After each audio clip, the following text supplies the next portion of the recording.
अस्सलाम वालेकुम, आप देख रहे हैं मिलत टाइम्स। मैं हूं आपके साथ शबीना नाज। बाबरी मस्जिद शहीद करने वालों का अंजाम खतरनाक और भयानक ही हुआ है। एल.के. आडवाणी और मुरली मनोहर जोशी जैसे लोग कोर्ट का चक्कर लगा रहे हैं।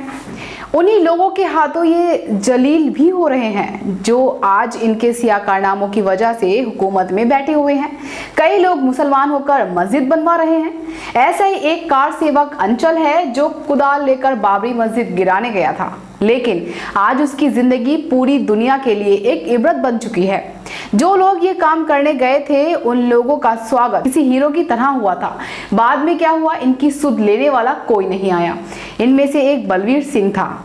अपनी गलती का एहसास होने के बाद मस्जिद बनवाने लगा। धर्म बदलने के बाद से लेकर तब के बलवीर और अब के आमिर का कितना भला हुआ है कोई नहीं जानता। लेकिन अगली कहानी है मध्य प्रदेश के अंचल सिंह मेड़ा की। अंचल 30 साल के थे जब वो बाबरी गिराने गए थे। अब 56 साल के हो गए हैं, लेकिन 26 साल उनके लिए एक नर्क की तरह गुजरे हैं। एक कमरे में बिस्तर की तरह पड़े रहकर उन्होंने ये साल गुजारे हैं। राम के नाम से निकले थे, यही बताते हैं अंचल। दरअसल भोपाल के नजदीक सुखेड़ा नाम की एक जगह है, वहां अंचल सिंह मेड़ा का घर है। 26 साल पहले अंचल कार सेवक हो गए थे। अयोध्या में राम मंदिर की चाह थी। विश्व हिंदू परिषद समेत तमाम संगठन आग में पेट्रोल झोंकने का काम कर रहे थे। 3 दिसंबर 1952 को अंचल भोपाल पहुंचे और 27 लोगों के जनथल में पुष्पक एक्सप्रेस में सवार होकर लखनऊ पहुंचे। फिर लखनऊ से फैजाबाद पहुंच गए और 6 दिसंबर को बाबरी मस्जिद गिराने के लिए ऊपर चढ़ गए। भीड़ की चीख पुकार के जोश में आलम यह था कि आगे क्या होने वाला है ये कोई नहीं सोच रहा था। गुंबद जब नीचे गिरा तो उसके साथ अंचल भी नीचे गिर गए।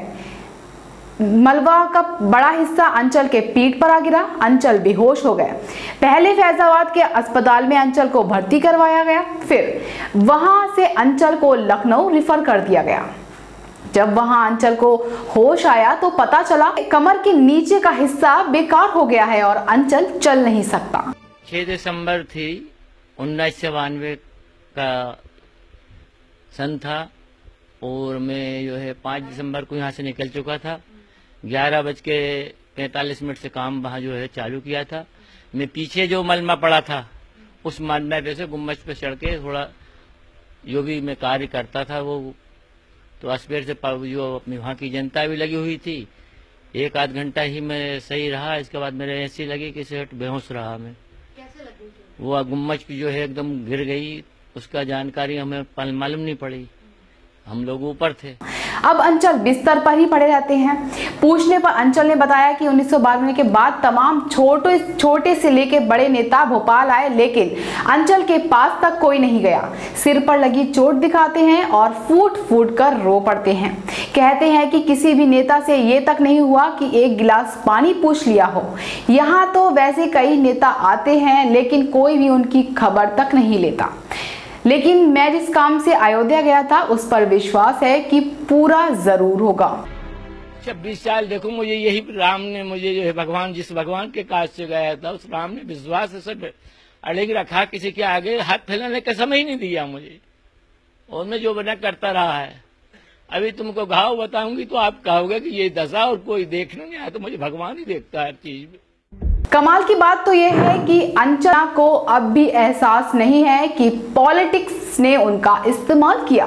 राम ने किसी को नहीं बुलवाया मस्जिद गिराने के लिए। जिन्होंने बुलाया वो लोग अब दरकिनार कर दिए गए हैं, ठीक अंचल की तरह।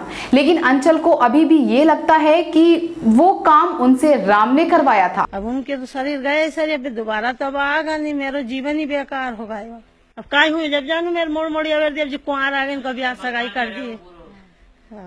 भगवान तो करेगा पूरा, करेंगे जब ही तो अपन खाऊंगा, कहाँ से खाऊंगा। इस वीडियो के बारे में आपकी क्या राय है, कमेंट कर हमें जरूर बताएं। अल्लाह हाफिज।